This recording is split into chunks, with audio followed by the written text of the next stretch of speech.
Dave Powell from Integrity Surveying, just to talk to you a little about ivy. People like this plant and it's decorative, but personally I think it gives us a few problems. Something like this, a nice decorative plant growing up a fence, wonderful. Ivy like this growing up a wall is not so good. There's three reasons why I don't like ivy. First of all, it climbs up, it finds water, it attaches itself, it gets into your guttering, grows down your downpipe, and it causes blockages, which then means that your guttering overflows, your walls get wet and you get damp. So that's one reason why, to make sure it's at least cut back, preferably removed.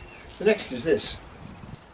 As you can see, the ivy growing up and underneath the fascia here, that's then getting into the ceiling, and as it grows more and gets bigger and the tendrils expand, it can cause damage to the woodwork and to your flat roofs, and then you get leaks, which is another repair to do. So again, at least cut it back from your fascias.